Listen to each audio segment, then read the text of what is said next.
This week on Vaticano, learn why Pope Francis hopes to have ended financial scandals in the Vatican for good. Follow Secretary of State Cardinal Pietro Parolin as he travels to the Democratic Republic of Congo and South Sudan. Meet Vincenzo Bassi, one of the leaders in advocating and promoting family values in Europe, and travel to the Sanctuary of Lourdes for the annual international military pilgrimage. For this and more, Vaticano starts now.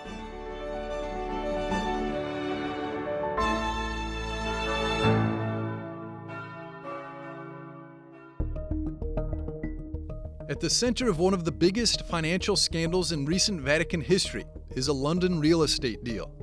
The high-end building is now being sold, as the Holy See has recently confirmed, while the Vatican reportedly invested $364 million in building luxury apartments at 60 Sloane Avenue in London. It now received only $224 million. This amounts to a loss of $140 million. Officials clarified that the losses would be covered by the Secretariat of State. Peter's Pence, which is the name for the donations of the faithful to the Holy See, will not be touched. 10 high-ranking Vatican officials are now on trial in the Vatican. The defendants include the former prefect of the Congregation for the Causes of Saints, Cardinal Angelo Becciu, who was in a leading position at the Secretariat of State at the time of the purchase of the property. No more. Pope Francis hoped that due to his recent changes to Vatican leadership, financial scandals such as this of the London property deal are a thing of the past. In a recent interview, he praised Cardinal George Pell as a genius. The Australian cardinal had years back suggested to introduce a financial ministry to oversee money flows and combat corruption inside the Vatican. Cardinal Pell was the first to oversee the Secretariat for the Economy. That was the first change that Pope Francis applied to a structure he now called irresponsible. In the interview for a news agency called Reuters, he also said that the administration of money had not been mature. Cardinal Pell tried to change this immediately, but got caught up in baseless abuse accusations dating back to his tenure in Australia, of which he was eventually cleared. Before he left his post, he suggested that Cardinal Becciu was resisting change. Eventually, Pope Francis transferred the control of the Secretariat's real estate portfolio to the administration of the Patrimony of the Apostolic See, better known as APSA, which now sold the London property.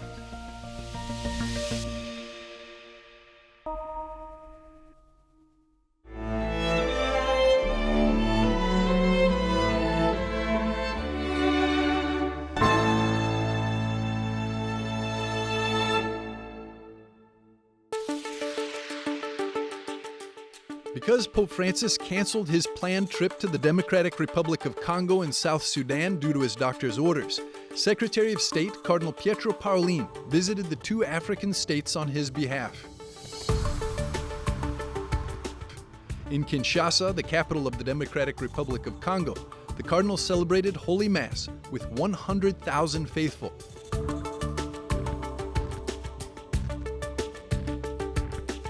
He also met with church and political leaders. Cardinal Parolin reiterated that his visit was not intended to replace the postponed papal trip, but only to precede it. An important point of the Secretary of State's trip was the signing of an agreement between the Congolese Bishops' Conference and the government. In it, the church is granted juridical status after previously being considered merely a non-profit association. Cardinal Pietro Parolin then traveled on to Juba, the capital of South Sudan. There he met the President of the Republic, Salva Kiir, and the first Vice President, Riek Machar. During the meeting, the Vatican Secretary of State called for peace and stressed that without peace, there is no development. The lack of peace always leads to instability and discontent, he said. Cardinal Parolin also visited the refugee camp in Bentiu and the John Garang Mausoleum, a memorial dedicated to the leader of the Sudan People's Liberation Movement and first Vice President of Sudan after the peace accords. There, the Cardinal celebrated Holy Mass. At the end of his trip, the Pope's Secretary of State also visited the Catholic University and the Children's Center in Usra Tuna before returning to Rome on July the 8th.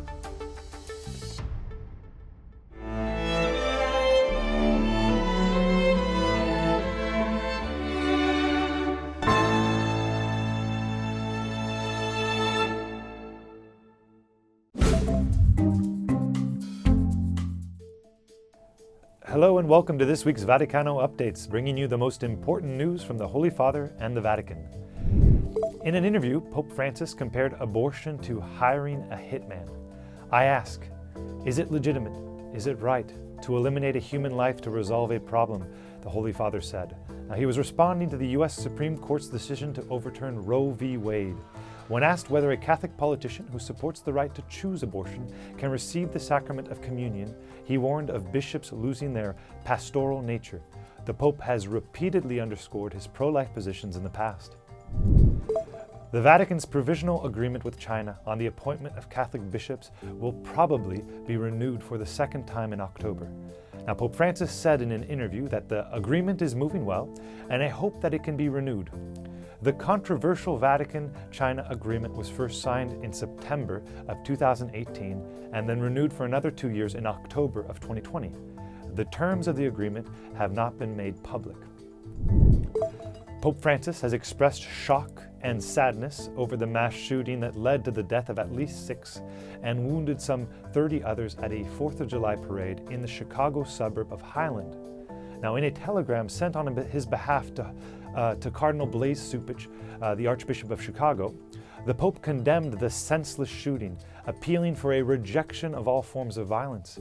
The Pontiff asked the Cardinal to convey his spiritual closeness to all affected by this attack. The Catholic Church will continue implementing measures against clerical sexual abuse, even if there may be reluctance or pushback in some places, said Pope Francis. In comments to Reuters, the Pontiff said there was resistance, but with each new step, there is growing awareness that this is the way to go. Pope Francis said the Church started zero tolerance slowly and moved forward, and I think the direction taken on this is irreversible. During the Angelus prayer on Sunday, Pope Francis implored the authorities of Sri Lanka to listen to the cries of their people, suffering under the country's worst economic crisis in 70 years. I join in the grief of the people of Sri Lanka, who continue to suffer the effects of political and economic instability, the Pope said. Together with the country's bishops, I renew my call for peace and implore those in authority not to ignore the cry of the poor and the needs of the people. Thank you for watching this week's Vaticano Updates. I'm Benjamin Crockett for EWTN Vatican.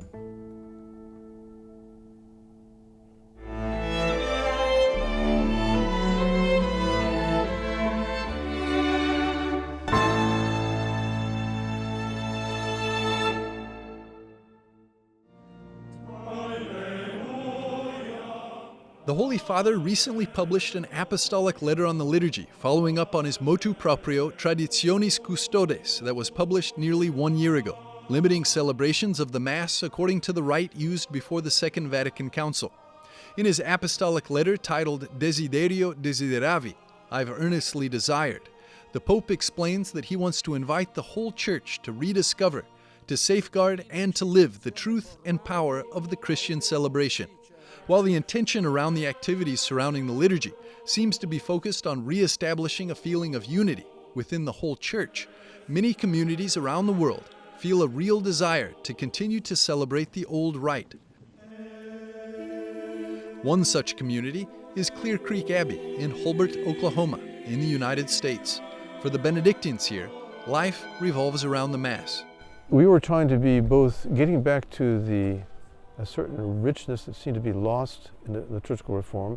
We want to get back to that, and yet not seem intransigent.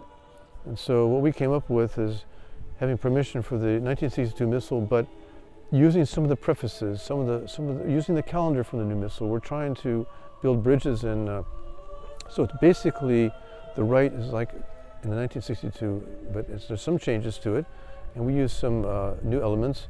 We worked this out with the Ecclesia Dei Commission, which was started by John Paul II, at a certain moment, and they allowed us to do this, to have our own, you might call it a Benedictine rite.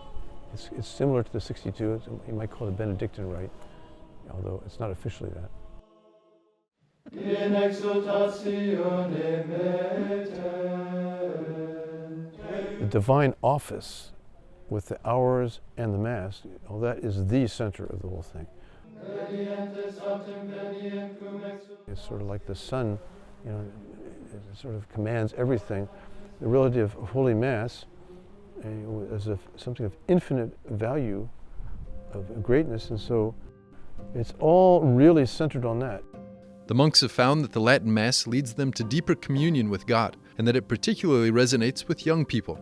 Many young families have moved here to be close to the monks. The very presence of the monastery is leading to a revival of the faith in this part of the world. A lot of people have moved in since we've been here. I think they said that in Oklahoma, in general, when we arrived, the percentage of Catholics was less than in mainland China. Very few. They're Baptists, but right away people started coming this way and buying houses around. So now when we go on a walk, we meet pretty much all our friends, Catholic friends. In fact, the monastery has grown very quickly since its founding in 1999. From 13 monks originally, it is now filled to capacity at 60 men. 7 entered last year alone. The development of the complex hasn't been able to keep up with the number of vocations. This most recent addition is a dormitory that should be finished in October of 2022. They build as they receive funding. God makes us work hard and wait and have to not be spoiled with too much money too fast. So we don't have that much, but we get it as it comes. You know. St. Joseph is our big fundraiser. The Blessed Virgin Mary, Infant Jesus, Blessed Virgin Mary, and St. Joseph, we pray to them a lot with a little Infant Jesus chaplet, we say. And they've been pretty effective, very effective. Really. The monastery is in the Diocese of Tulsa, where 61-year-old Bishop David Conderla is the shepherd. He's been at the helm since 2016, and today his appreciation for the monks is evident. When I first went out there, I could see that these guys are serious. They're living a very serious approach to the monastic life. Their idea is to be there for 1,000 years. And so consequently, for example, when I was first there, everything was happening in the crypt, the bottom floor of what now is the 2-floor church, because they hadn't built that part yet. And it was years since they had built the crypt. And so they're approaching it bit by bit, stone by stone, you could say. But they're very dedicated to their life of prayer and to keeping the cloister. One of the beauties of the monastery is the way that people from the diocese are invited in various ways. And the community's healthy, it's young, they have lots of vocations, and so I'm very happy that they're here. Ultimately, the possibility of continuing to celebrate the Mass in Latin here is in his hands and those of his successors.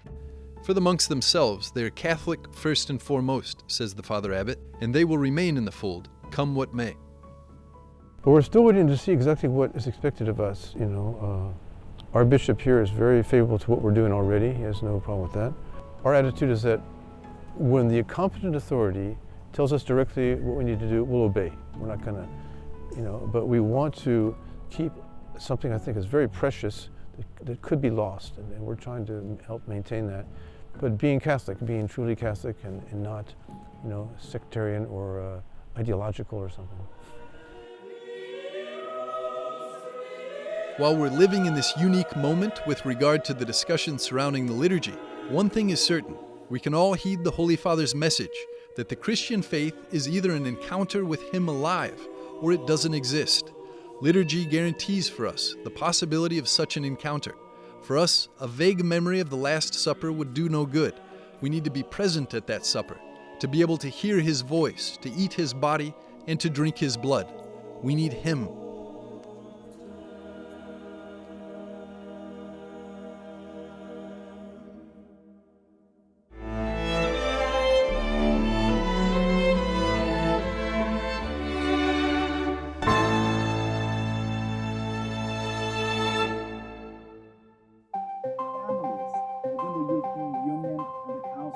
In the build-up to the 10th World Meeting of Families, the ytsync-en Vatican Bureau hosted a special event focused on families and faith on its rooftop terrace. At European level, One of the speakers was Vincenzo Bassi, university professor and president of the FaChe, Federation of Catholic Family Associations in Europe. If you were to focus on one... ytsync-en Vatican's Benjamin Crockett sat down with him to discuss the challenges families face in Europe. Vincenzo, thank you so much for making the time to be with us this evening. I understand that this year is a very important year for the Federation of Catholic Families Alliances in Europe. You've just celebrated your 25th anniversary and also recently met the Holy Father. For our audience that might not know the important work that you do and your association does in promoting family values in Europe and around the world, could you lay out a little bit of what it is that your association does? FaChing represents 18 countries all around Europe, not only countries member of the European Union, but in general we represent the continental Europe. What we do is just to represent families vis-à-vis the European institutions, either the European Union or the Council of Europe, and in communion with the Bishop conferences at the national level, what we do is also to develop the family associations all around, Catholic family association all around Europe. So they are the main goals of our federation. If you had one moment to speak with a couple that is not in a Christian marriage, they don't have children yet, but they are thinking about it, how would you describe the importance of family, the importance of the Christian family in our modern society? What would you tell them if you had 1 minute? 1 minute. Well, what I say that family is a very joyful responsibility. And we know that we cannot consider for granted the family. It's true, but you don't have to feel alone having a child, having family. So please feel adequate to have a family, and let's try together to have a network of families that can support you in this very joyful responsibility. And the family, you know, is an act of generosity. Is not you cannot be a hero just having a family. We have to move and to consider the family life as a generosity act. And what would you say is the biggest challenge opposed to that idea of traditional family in our day-to-day? Well, the challenge is, as the Pope said, we need more network of families. Because if you are with others, you feel yourself better and you are encouraged by the others. It's like in the past, you have children, you could have children, even it was difficult, very hard, tough time, but you had children because the community supported you. Absolutely. Now we are individuals, and when you are individuals, you don't have any support. You find even just one child too much, because it's true. Donating life to another person is too much for you. But if you are in a community with the pastors in the middle, it will be possible, because it's a very joyful responsibility.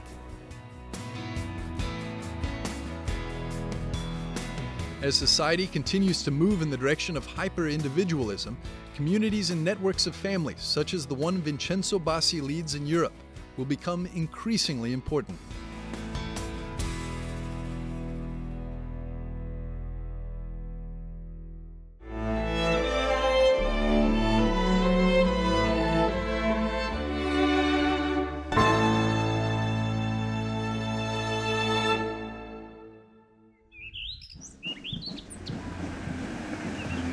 One weekend every May, the annual international military pilgrimage takes place in the town of Lourdes in the south of France.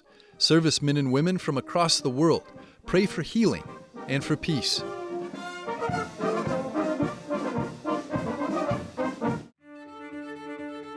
This year, the pilgrimage took place from May the 13th to the 15th.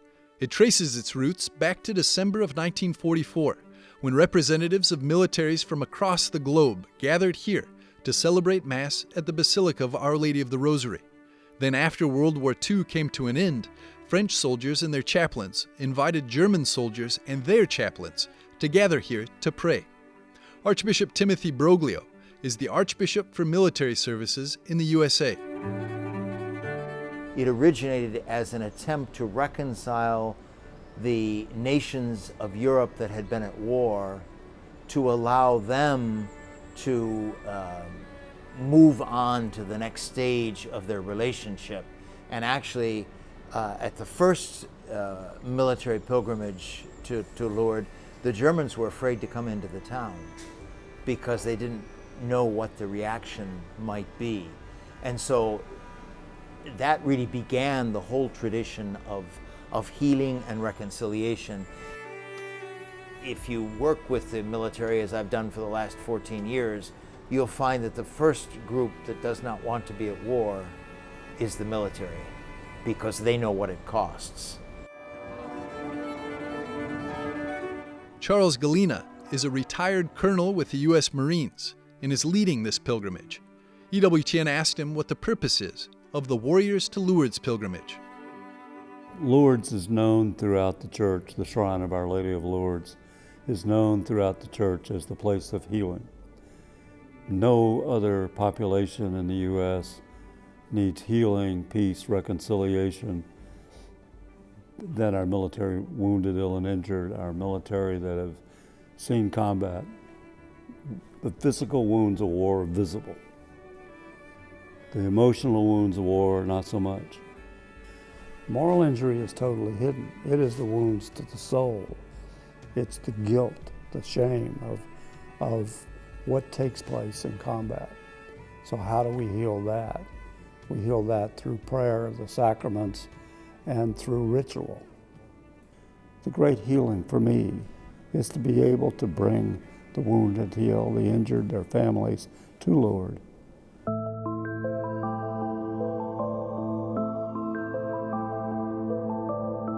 The servicemen and women who have come here are looking to heal the physical and spiritual wounds of war. And that cost for many who have served in battle is a high price, as they're often left with physical wounds, but also deeper emotional and spiritual wounds. Judith Benjamin is a retired Florida Army National Guard member. Mom is very proud of me for, just taking the step to leave the house. Not only the house, the country, because I'm in a different country now. I'm just looking for that healing. And people come to Lourdes for so many different reasons, and people often say that they're coming here looking for something in Lourdes. They're searching, seeking peace, healing, forgiveness. So what is it today that you are looking for? All of the above. Healing. I suffer from depression and anxiety. I also have PTSD. So healing, prayer, try to meet more people, to get out more often. Peace, tranquility, prayer. They said the rosary over and over and over, and it kind of like bonded to my heart and said, wow, Judy, this is awesome. I lost, that sense of pain. I had pain, internal pain, and I was like, wow, I feel good. I feel like a different person. And when I came out,